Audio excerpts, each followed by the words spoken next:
So here I am today to discuss with you what happened in and what happened to Overtown. Just for a point of reference, Miami has experienced a massive population boom in a very short period. In 1900 census, there were about 1,681 people counted living in the new city of Miami. By 1930, the U.S. Census documented that there were 110,637 residents living in Miami. Why are these statistics so important? Well, our founder of the Black Archives, Dr. Dorothy Jenkins Fields, spoke last week about the many Black workers of Bahamian and Afro-American descent who lost limbs from setting dynamite and digging the canals needed to drain the water that inevitably forced the Everglades further west. Prior to that, the Everglades was actually 3 miles from Biscayne Bay. So the Black labor was used then to clear the land that was needed to build what we know today as Miami. The land boom was on. So what helped Miami to grow in its population so quick? Well, the early 20s brought on a plethora of activities that was conducive to attracting many people to Miami. In short note, gambling. Gambling was an economic mainstay initially that attracted tourists from all over. Also, it didn't hurt that the local authorities in Miami were very lax during the Prohibition era that made production, the importation, the transportation, and the sale of alcoholic beverages illegal in the United States.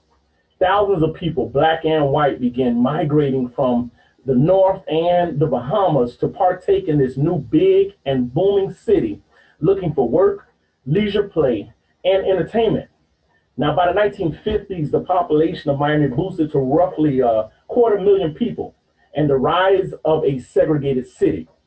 Even today, as Miami touts being one of the most diverse cities in America, and people have described Miami as this cultural salad bowl, I stand to say that no matter how diverse Miami think it is, Miami is one of the most segregated cities in America.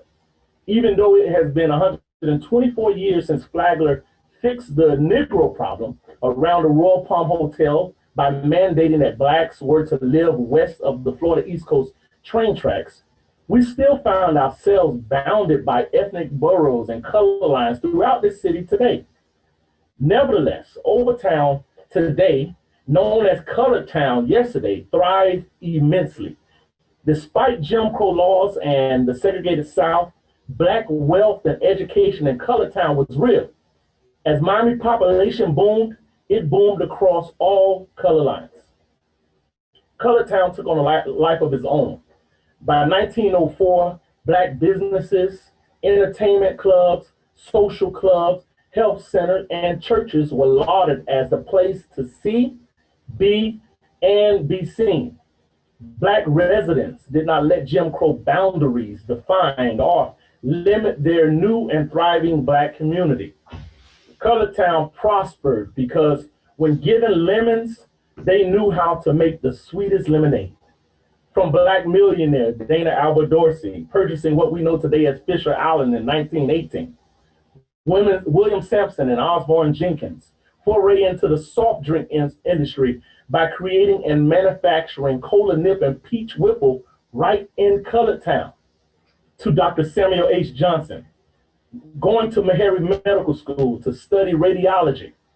He returned to Miami and built the historic X-ray clinic, offering a way for Black doctors to properly diagnose and treat their Black patients who were excluded from proper treatment at Jackson Hospital because Jim Crow said that Black doctors did not know how to read X-rays. What made Colored Town so progressive was the recycling of economic structure within that community. It's simple. Buying Black and use of Black services based on Jim Crow laws of the South strengthened this Black dollar, which in turn strengthened the Black community.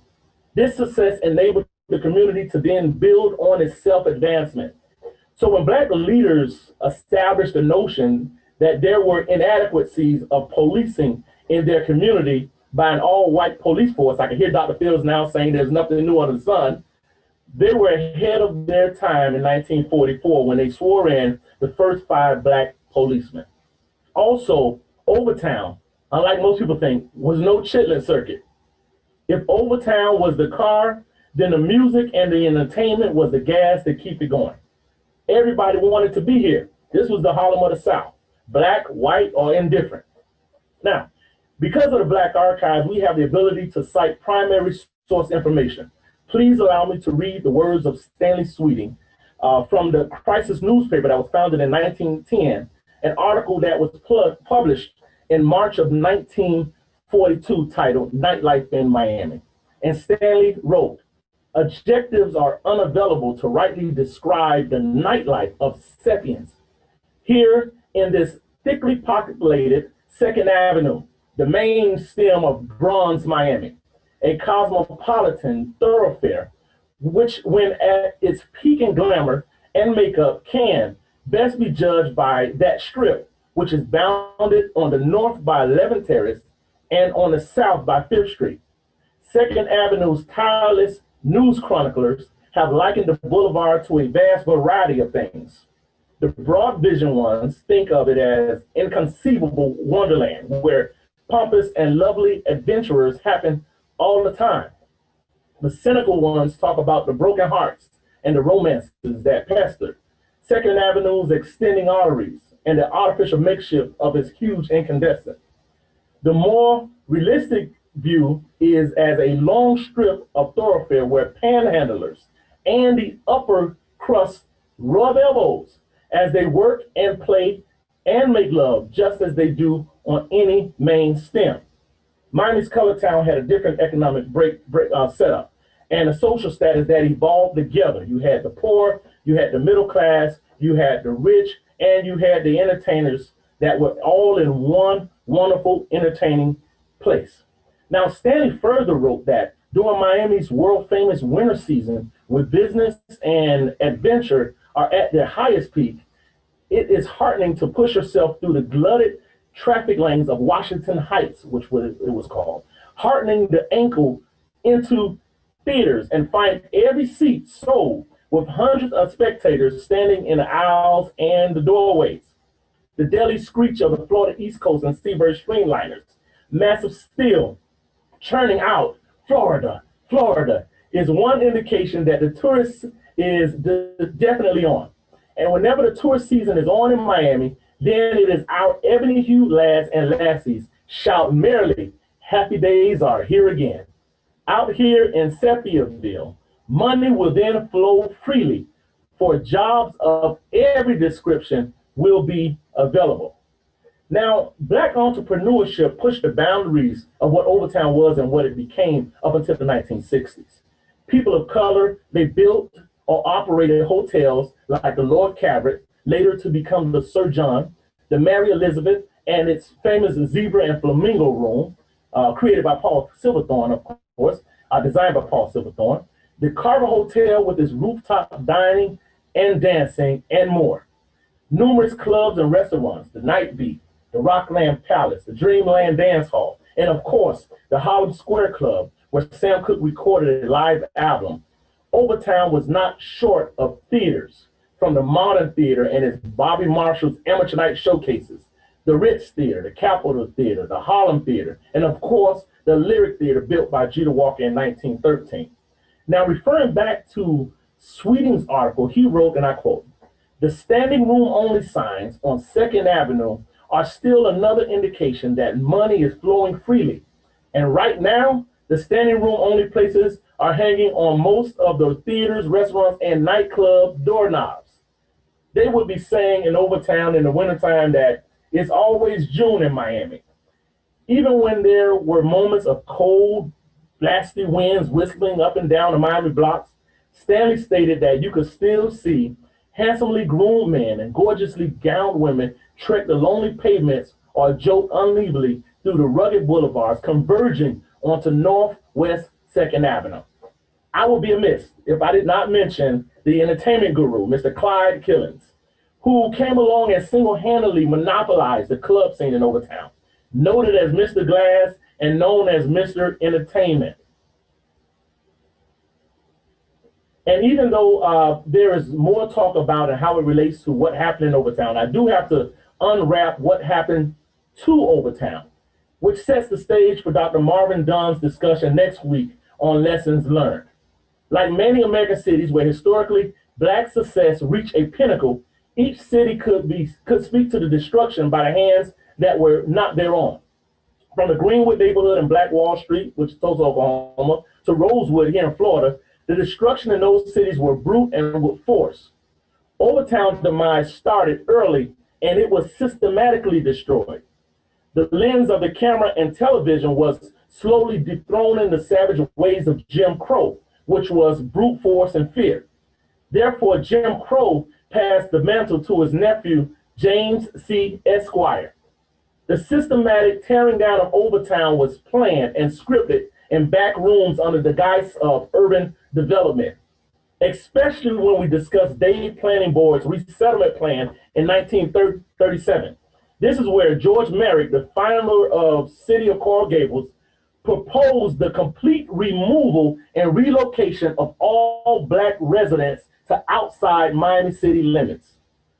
Also, with the mandate by the federal government to create highways across America, local politicians did not shy away from ensuring that the North-South Expressway, also known as I-95, took a sharp easterly turn straight through the main artery of Colored Town, dissecting the community.